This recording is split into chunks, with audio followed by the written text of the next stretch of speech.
Welcome back to tRiLavA Aesthetics. Think different, think hard.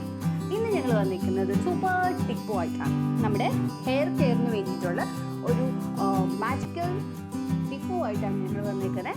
നമ്മുടെ എല്ലാ പെൺകുട്ടികൾക്കും നമ്മുടെ ഹെയർ എന്ന് വെച്ചാൽ ഏറ്റവും വലിയൊരു വീക്ക്നെസ് ആണ് അല്ലേ. നമുക്ക് നല്ല ലോങ് ഹെയർ വേണം, ഒപ്പം തന്നെ നല്ല ഉള്ളു വേണം, ഇതെല്ലാം വേണം. പക്ഷേ നമുക്ക് അതിനായിട്ട് കറക്റ്റായിട്ട് ഒരു എന്താണ് അതിൻ്റെ ഒരു പ്രോഡക്റ്റ് നമുക്ക് നമ്മുടെ ഹെയറിന് വേണ്ടിയിട്ടുള്ളൊരു പ്രോഡക്റ്റ് നമുക്ക് ഇതുവരെയും കിട്ടിയിട്ടില്ല. മാർക്കറ്റ്സിലെല്ലാം തന്നെ ഹെയറിന് വേണ്ടിയിട്ട് ഒരുപാട് പ്രോഡക്ട്സ് ഉണ്ട്, പക്ഷേ എല്ലാം തന്നെ കെമിക്കൽസ് ആണ്. അപ്പോൾ അതെല്ലാം എന്ന് പറയുന്നത് നമ്മുടെ മുടി ചീത്തയൊക്കെ ഉള്ളൂ. സോ ഞാൻ ഇന്ന് വന്നേക്കുന്നത് ഞങ്ങൾ കാലങ്ങളായിട്ട് യൂസ് ചെയ്യുന്ന ഞങ്ങളുടെ ഒരു എണ്ണയുടെ പ്രിപ്പറേഷനുമായിട്ടാണ്. സോ ഫ്രണ്ട്സ്, നമുക്ക് അതിൻ്റെ പ്രിപ്പറേഷൻ എങ്ങനെയാണെന്ന് നോക്കാം. അതിനാവശ്യമായിട്ട് വേണ്ട സാധനങ്ങൾ ആദ്യം തന്നെ നമുക്ക് വേണ്ടത് കുറച്ച് തുളസി ഇലയാണ്. തുളസി ഇല ഞാൻ ഏകദേശം ഒരു പിടി എടുത്തിട്ടുണ്ട്. അടുത്ത് വേണ്ടത് ചെമ്പരത്തിപ്പൂവാണ്. ചെമ്പരത്തിപ്പൂ ഞാൻ ഒരു 4 ചെമ്പരത്തിപ്പൂവാണ് എടുത്തേക്കുന്നത്.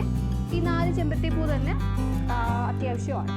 അടുത്ത് വേണ്ടത് നമുക്ക് കുറച്ച് വേപ്പിലയാണ്. ഞാനതൊരു സ്ട്രിപ്പാണ് എടുത്തേക്കുന്നത്. നല്ല ഫ്രഷ് ലീവ്സാണ് കിട്ടിയേക്കുന്നത്. അപ്പോൾ ഈ ഒരു സ്ട്രിപ്പ് തന്നെ നമുക്ക് മതിയാവും.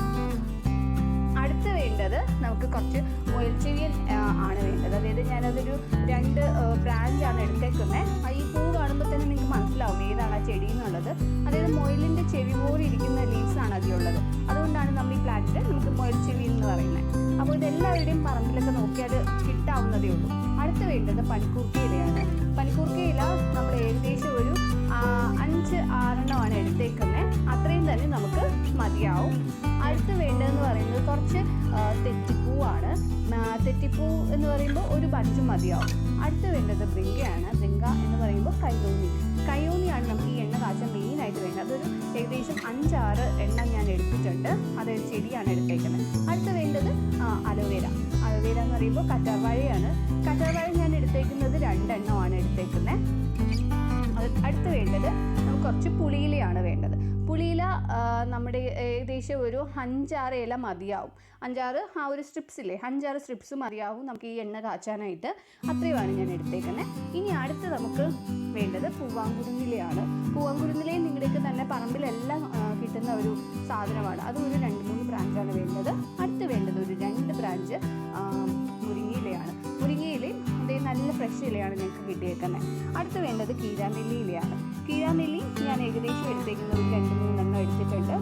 2-3 ബ്രാഞ്ചാണ് എടുത്തേക്കുന്നത്.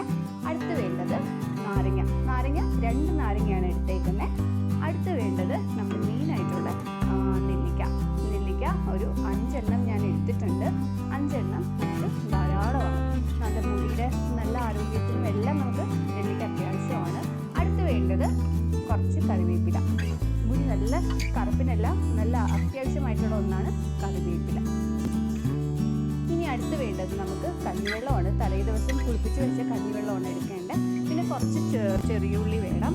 അടുത്ത് വേണ്ടത് ഉലുവ നമ്മൾ വെള്ളത്തിലിട്ട് കൂട്ട് വെച്ചതാണ്. ഇനി നമുക്കിതെല്ലാം കൂടി മിക്സ് ചെയ്ത് നല്ലോണം ഒന്ന് അരച്ചെടുക്കാം. അരച്ചെടുത്ത് നമ്മൾ അരിച്ച് വെച്ചേക്കുന്ന അതിൻ്റെ ഇതാണ് നമ്മളിവിടെ കണ്ടത്.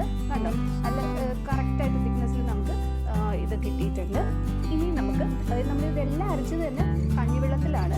നമ്മൾ ഇനി ഇത് അടുപ്പത്ത് ഒരു കട്ടിയുള്ള പാത്രത്തിൽ നമുക്കിതൊന്ന് ചൂടാക്കിയെടുക്കാം. ഇപ്പം നമ്മൾ എണ്ണ അതിൽ ചേർത്തിട്ടില്ല. ആദ്യം തന്നെ ഇതൊന്ന് കുറുക്കിയെടുക്കാം. കുറച്ചൊന്ന് ചൂടാക്കി കുറുകുമ്പോഴത്തേക്കും നമുക്ക് ഇതിലോട്ട് എണ്ണ ഒഴിച്ചു കൊടുക്കാം. നമ്മൾ അടുപ്പിൽ വെക്കാൻ തന്നെ കാരണം തന്നെ അത് ആ ഒരു അടുപ്പാണ് അതിൻ്റെ കറക്റ്റ്. നമ്മൾ ഗ്യാസിലൊക്കെ വെക്കുമ്പോൾ അതിന് പ്രത്യേകിച്ച് ഒന്നും വരാതിരിക്കുക. അടുപ്പാകുമ്പോൾ നമ്മുടെ കറക്റ്റ് ആ ഓയിലിന് വേണ്ടിയിട്ടാണ് നമ്മൾ അടുപ്പത്ത് തന്നെ വെച്ചേക്കുന്നത്. നമ്മളിപ്പോൾ ഇതെല്ലാം നല്ലോണം തിളച്ച് വന്നിട്ടുണ്ട്. തിളച്ച് നല്ല കുറുകി വന്നിട്ടുണ്ട്. കണ്ടോ, ഈ ഒരു തിക്നെസ് അല്ലെങ്കിൽ അതിൻ്റെ കളർ ചേഞ്ച് വന്നത് നിങ്ങൾക്ക് കാണാൻ പറ്റും. നമ്മൾ ആദ്യം നല്ല ക്വാണ്ടിറ്റി എടുത്തിരുന്നു. ഇപ്പോൾ അത് കുറുകി ഇത്രയും ആയിട്ടുണ്ട്. നമുക്ക് ഇതിലോട്ട് ആവശ്യത്തിന് ഓയിൽ ഒഴിച്ച് കൊടുക്കാം. നമുക്ക് എത്ര ഓയിലാണോ വേണ്ടത് അത്രയും തന്നെ ഓയിൽ നമുക്ക് ഇതിലോട്ട് ഒഴിച്ചു കൊടുക്കാം. ഇനി നല്ലോണം നമുക്ക് അതിലൊന്ന് ഒഴിച്ച് കലക്കിയെടുക്കാം. കാരണം ഇപ്പം ശരിക്കും നമ്മുടെ ഔഷധക്കൂട്ടും ആ ഓയിലും സെപ്പറേറ്റ് ആയിട്ടാണ് കിടക്കുന്നത്. ഇനി നല്ലോണം നമുക്ക് ഇതെല്ലാം മിക്സ് ചെയ്ത് അതിൽ ചേർന്ന് വരണം. അതുവരെ ഒന്ന് നല്ലോണം ഇളക്കി കൊടുത്തുകൊണ്ടേയിരിക്കാം. ഇപ്പോൾ നല്ല എണ്ണ നല്ല തിളച്ചിട്ടുണ്ട്. തിളച്ച് എണ്ണ നല്ലോണം അതിൽ മിക്സ് ചെയ്ത് പിടിച്ചിരുന്നു. ഇപ്പോൾ അപ്പോൾ അത് ഇതേ സെപ്പറേറ്റ് ആയിട്ട്, അതായത് എണ്ണ നല്ല തെളിഞ്ഞ് വരുന്നുണ്ട്, എണ്ണയുടെ കളറും മാറിയിട്ടുണ്ട്, നല്ല തിക്ക് ബ്രൗൺ ആയിട്ടുണ്ട്. നമ്മുടെ എണ്ണ ഏകദേശം റെഡി ആയിട്ടുണ്ട്. നമ്മുടെ എണ്ണ കറക്റ്റായോ എന്ന് അറിയാൻ വേണ്ടി നമുക്ക് കുറച്ച് കുരുമുളക് അതിലോട്ട് ഇട്ട് കൊടുക്കാം. കുരുമുളക് ഇടുമ്പോൾ നല്ലോണം പൊട്ടിത്തെറിക്കുകയാണെങ്കിൽ നമ്മുടെ എണ്ണ റെഡിയായി എന്നാണ് അതിനർത്ഥം. ഇപ്പം നമ്മുടെ എണ്ണ റെഡി ആയിട്ടുണ്ട്. എല്ലാം തന്നെ നല്ല തെളിഞ്ഞ് വന്നിട്ടുണ്ട്. കണ്ടോ, നല്ല തെളിഞ്ഞ് നമ്മുടെ എണ്ണ റെഡി ആയിട്ടുണ്ട്. ഇനി നമുക്ക് ആ എണ്ണയ്ക്ക് ഇപ്പോൾ തന്നെ ഇതിൻ്റെ മണം എല്ലാവർക്കും ഇഷ്ടപ്പെടില്ല. അപ്പോൾ അതിന് വേണ്ടി നമുക്ക് ഒരു കർപ്പൂരം അതിൽ ആഡ് ചെയ്ത് കൊടുക്കാം. എന്നിട്ട് നമുക്ക് എണ്ണ ഒരു പാത്രത്തിലോട്ട് കോരി മാറ്റാം. സോ ഫ്രണ്ട്സ്, നമ്മുടെ ഇന്നത്തെ ഹെയർ കെയർ ടിപ്പിന് വേണ്ടിയിട്ട്, അതായത് ടിപ്പായിട്ടുള്ള നമ്മുടെ എണ്ണ റെഡി ആയിട്ടുണ്ട്. ഈ എണ്ണയാണ് ഞങ്ങൾ വർഷങ്ങളായിട്ട് ഞങ്ങൾ യൂസ് ചെയ്യുന്ന എണ്ണ. അതായത് ഒരു കെമിക്കൽസോ ഒന്നുമില്ല. നമ്മുടെ മുടിക്കെല്ലാം തന്നെ വളരെ നല്ല ഒരു എണ്ണയാണത്. നമുക്ക് വേണമെങ്കിൽ ട്രൈ ചെയ്ത് നോക്കാം. ഇത് ഞങ്ങളുടെ ടിപ്പാണ്. സോ ഫ്രണ്ട്സ്, ഇന്നത്തെ ഞങ്ങളുടെ എപ്പിസോഡ് എല്ലാവർക്കും ഇഷ്ടപ്പെട്ടു എന്ന് വിചാരിക്കുന്നു. ഞങ്ങളെ കമൻറ്റ് ചെയ്ത് അറിയിക്കാൻ മറക്കരുത്. ഒപ്പം തന്നെ സബ്സ്ക്രൈബ് ചെയ്ത് ഞങ്ങളെ സപ്പോർട്ട് ചെയ്യുകയും കൂടി